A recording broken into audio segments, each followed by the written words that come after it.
What's going on, folks? It's your boy, Brandon Bravon Towns.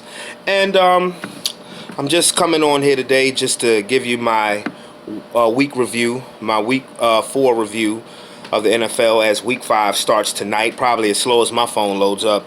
It might be the 4th damn quarter by the time, this hits the YouTube airwaves. But, be that as it may, I'm going to do my picks today, too, for this week, this week's games coming up. Because from the podcast, I'm going to have my own little bye week, but I still wanted to get my NFL picks in because the next podcast I do is going to be episode number 100. Hey. But anyway, let's start, shall we? We're just going to take a quick run back in time for the for week 4. Now, last Thursday, a week ago, the game started. My Denver Broncos, you see I'm repping. I'm repping today. Repping my Broncos. And we won. We actually won, which it surprised me because I said last week in the review, I said that it would not surprise me one bit if the Jets beat us. Well, thank the great good Lord that they didn't, because that would have been some kind of embarrassing. And but it's nothing I'm getting excited about. All we did was beat a football team who was worse than us. Real talk. That is all we did. We didn't do nothing special. We beat a rookie. We beat a young quarterback, a third-year quarterback in Sam Darnold, whose roster around him has gotten increasingly worse as his career has gone on, and they should be ashamed of themselves. And gee whiz, this laptop is still loading up. What the hell is going on here? But anyway, so we started with Denver winning, whatever. Jacksonville versus Cincinnati. Joe Burrow got his first win. Joe Burrow got his first win as an NFL starter. I have never heard people hype up a quarterback so much who is under 500 for his career. And I know, I understand, first round pick, people gonna be gunning at you, but I have never heard people kiss a quarterback's ass so much the way they kiss Joe Burrow's ass. And I'm not rooting against him. I'm not rooting for him to fail or anything like that. But it's like, dude, okay, he had what could arguably be called the greatest single season in college football history. All right. Good for you. You know what I mean? Can you do it on the pro level? Can you do it on the pro level? That's all. Yes, he's stayed and he's made some great throws, but they better get him some protection because I've seen this motherfucker get hit. I've seen him get hit in ways that I thought it was illegal to hit a quarterback now. But anyway, Cincinnati, they're 1-2-1. Let's see. What is the next game, please? Cleveland versus Dallas. I told y'all last week. What did I say? I know what I said because I was sitting here when I said it. I said the Browns would beat the Cowboys. That's what I said. And I said it's not me hating or nothing like that. None of the sort. I don't care how many people want to be like, oh, you just hating. No, nigga. Dallas is not a good football team. Like, straight up, Dallas is not a good football team. They're not. I'm just keeping it 100. Their defense is trash. Okay? Dak Prescott throws for ass gobbling amount of yards because he's always losing. He's always behind. He's always behind for some reason. Always. Like I said, this is not me trying to hate on anybody. This is me keeping it factual. Cleveland put 49 points on the board, and Baker Mayfield didn't even throw for 200 yards. That's because Cleveland rushed for over 300. Even when Nick Chubb got hurt, I don't know who the hell Dearness Thomas was, but he came in and he was balling against that defense. That defense who couldn't stop a faucet of running water. Even if a sign on it said turn off, they wouldn't do it. So, and that's why, I don't give them the attention that that everybody else wants to, because they don't deserve it. They're not a good football team. They haven't been a good football team. So, anyway, Dallas is 1-3. Cleveland 3-1. Odell reminded people who the hell he was. That's what Odell did. So, on to the next game, which was the New Orleans Saints versus the Detroit Lions. This game almost got postponed because of COVID reasons. And the Detroit Lions probably wish that the game had have gotten postponed because they did what the Detroit Lions do. They start off fast and then get their ass whipped. They up 14-0. Next thing you know, the Saints have scored 35 straight points. Like, how do you do that? Again, Matt Patricia, defensive head coach. How does he still have a job? Because his specialty, which is defense, gets exploited week after week after week after week after week. All the time. It never fails. It never fails. The best thing Detroit did this year was name Adrian Peterson their feature back. Because it never fails with the Detroit Lions. It never does. It's ridiculous. Like, they should be ashamed of themselves. They should be ashamed of themselves for subjecting the fans of Detroit through that absolute BS that they call football. Next, Seattle at Miami. You know, I didn't really talk much about this because I thought Seattle would go in there and blow the doors off, but they won 31-23. It was close throughout, really. Russell Wilson had 360 yards. He only had one touchdown. But and then another game, the Chargers were at the Buccaneers.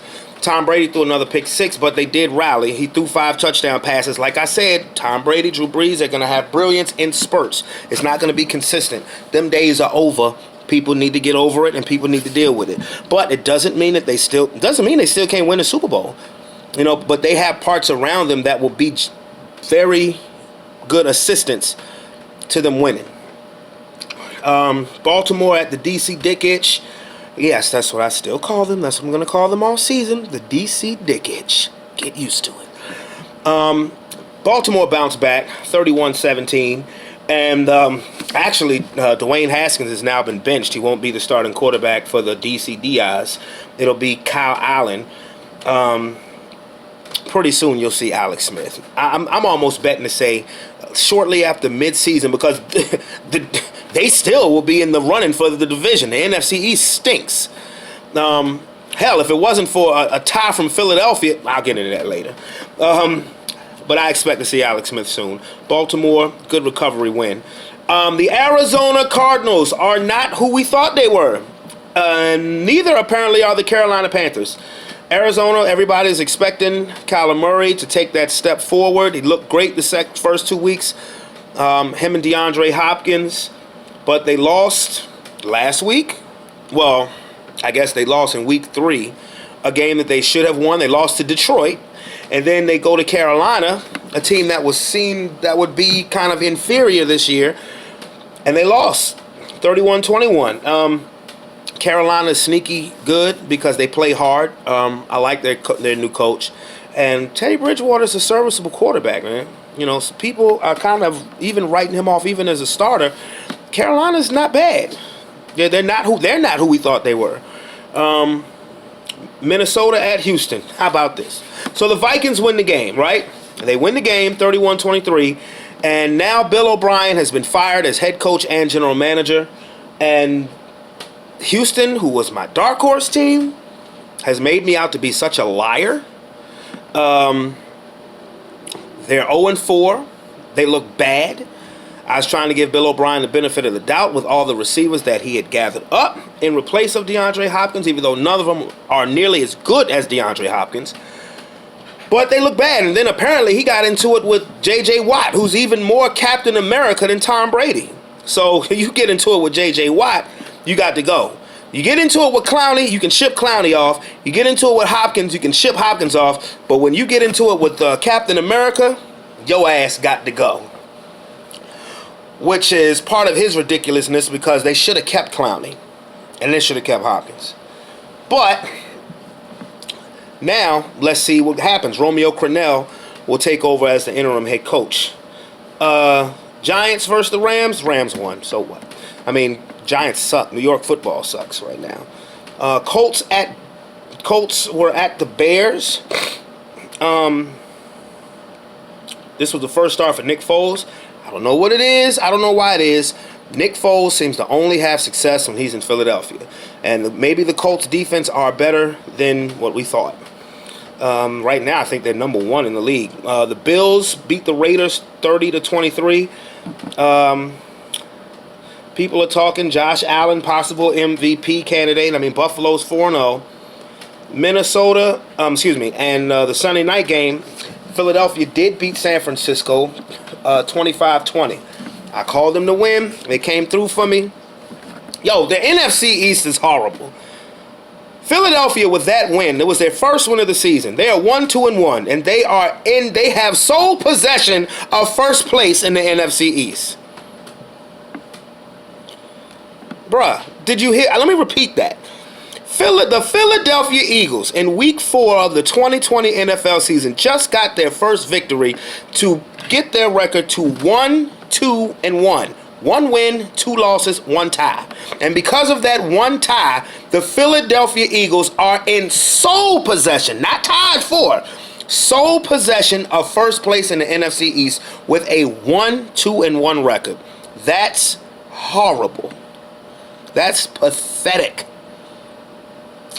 And Monday Night Football, they had to move New England and Kansas City to Monday night because Cam Newton ended up testing positive for COVID.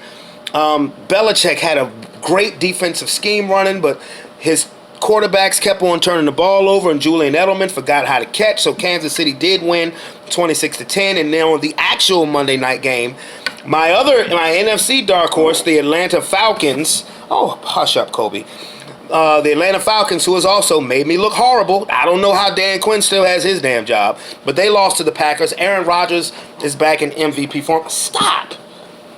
Okay, you want to be seen. Okay, come on. This is who keeps gnawing at me. All right, puppy. All right. All right. You see? You got your job? You see, puppy? All right. All right. Okay, now, can I work, please? Can I work? Can I work, puppy? Okay. All right. Thank you. Anyway. So Aaron Rodgers is back in MVP form. So what I would have to say with a quarter of the season finish, I would have to say that in the NFC, the 2 best teams are Green Bay and Seattle. I would have to take Green Bay slightly over Seattle because Green Bay has a better defense. But as an MVP, I would have to take Russell over Aaron Rodgers because he has more responsibility. I believe he has to carry Seattle more because of that defense. Like I said, the Arizona Cardinals are not who we thought they were, not right now. The Carolina Panthers aren't who we thought they were as of right now. The Dallas Cowboys are exactly who I thought they were. The Cleveland Browns are becoming what we thought they should have been last year. So, with that being said, Kobe, you're really getting on my nerves, dude. You're really getting on my nerves. You better chill out. You better chill. What? Stop. I just gave you a chicken thigh. Anyway, so with that being said, now let's move on to the games this week, starting with tonight's game. And the Thursday night game, which is Chicago at Tampa. Okay, so Chicago at Tampa. This is Brady's versus Foles. First time these two have faced each other since the Super Bowl. Since the Eagles beat the Patriots in the Super Bowl. As I said, Nick Foles has only had success in one place. Chicago has a good defense, but we'll have to see. It's at Chicago. It's like Chicago is 3-1 by accident. So, but you know what? I'm going to call the upset. I'm going to go with the Bears. I'm going to go with the Bears to win. Sunday games, Carolina at Atlanta. I'm afraid to pick the Falcons. I really am. They stink. I mean, they're the greatest 0-4 team in history because they can go up and put points on the board. And when they're at home, they have a great affinity for getting leads and blowing it. Gosh. I'm going to give them one more shred of dignity. I'm going to pick the Falcons to beat the Panthers, even though I don't feel comfortable. The next game, we don't even know if this game is going to happen. For the second straight week, the Tennessee Titans have people who are testing positive for COVID. What the hell is going on in Tennessee? You already had to postpone last game against the Steelers, which was a big game. An undefeated team coming to play you as an undefeated team. Now Buffalo is supposed to come to Tennessee. Again, there were a couple of days where the Titans didn't have any positive COVID tests. And like, okay, we're about to open you back up. Psych. No, because the Titans players keep testing positive for COVID. The fuck is going on in Tennessee? So that game probably doesn't get played until maybe Monday or Tuesday again. But again, another big game. Another undefeated team coming to play you. And I don't know what the hell y'all got going on, bruh. For real. Anyway, Vegas is at Kansas City. I'm going with Kansas City. No question. Arizona's at the Jets. Arizona's been disappointing the last 2 weeks, but I think they get their mojo back against the Jets. Eagles at Steelers. Those 1-2-1 first place Philadelphia Eagles against the undefeated Pittsburgh Steelers. 3-0. They got an unexpected bye. They were supposed to play Tennessee. We just talked about that. So I'm going with the Steelers. I think that game will be closer than people realize, though. The Rams at the DC Dick Itch. No, Dwayne Haskins is now benched. And I still think the Rams are going to win. The Rams are actually one of the better teams when it comes to West Coast teams traveling across country. I think they were undefeated until they got robbed at Buffalo, if I'm not mistaken.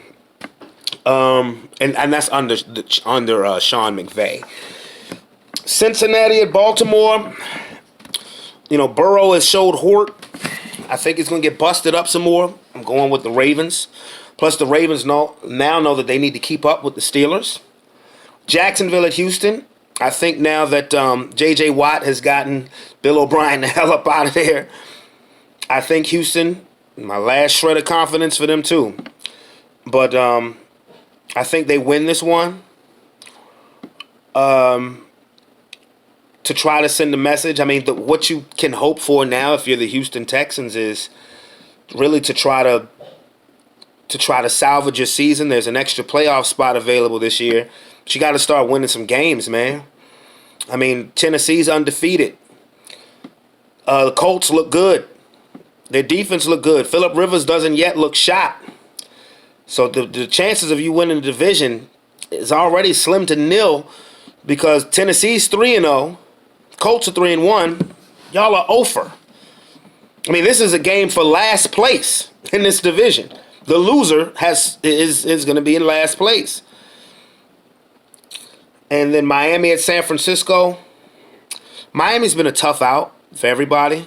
They're still sticking with Fitzpatrick. No Tua yet. Because San Francisco pulled Nick Mullins because of all those turnovers against Philly. So this is tough, man. I believe this is tough. I would not be surprised to see an upset. I'm going to roll with the 49ers, but I think Miami is a very live underdog. Another very interesting game, the Colts at Cleveland. 2 3-1 teams. Indianapolis has been led really by their defense. Cleveland is led by their running game. Nick Chubb just had to go on IR for a sprained MCL. He'll be out at least 6 weeks. But you still have Kareem Hunt. And this guy, Dearness Thomas, he actually was their leading rusher against Dallas. So, I mean, while Cleveland is 3-1, you looked at their level of opposition, but it's not your fault who's on the schedule.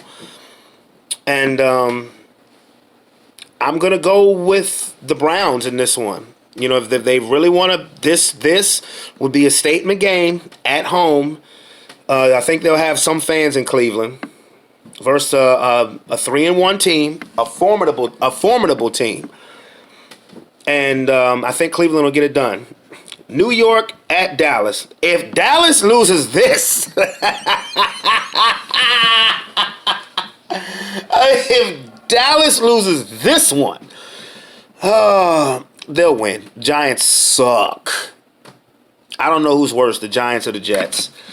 Broncos at Patriots. This is a dicey game too because Stephon Gilmore tested positive for COVID. The Patriots haven't practiced. They didn't practice yesterday. They didn't practice today. Bill Belichick says that they plan to go on and play like he's the only one. Like when the Patriots can, I mean, at least they ain't like the Titans. I mean, the Titans are having an outbreak.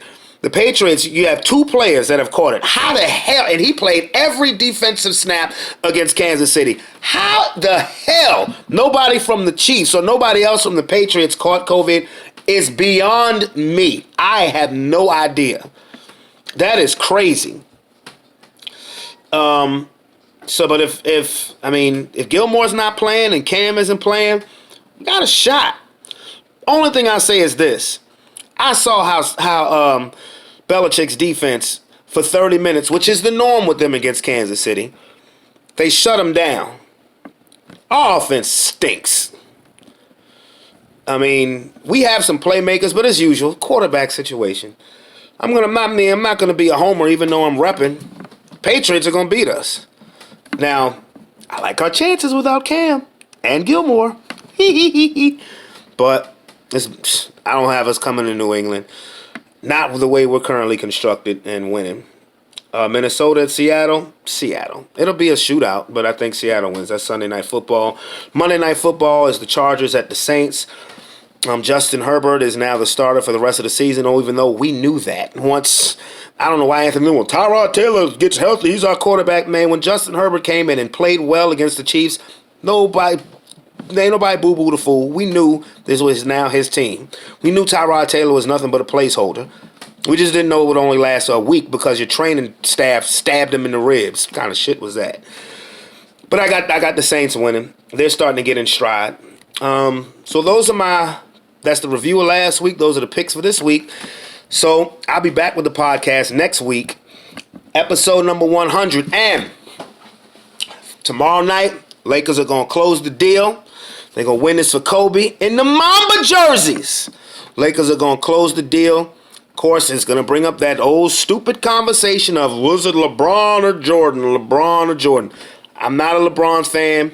I've tolerated him since he's been wearing the purple and gold. But as soon as Kobe closed his eyes tragically, I said, dude, get it done.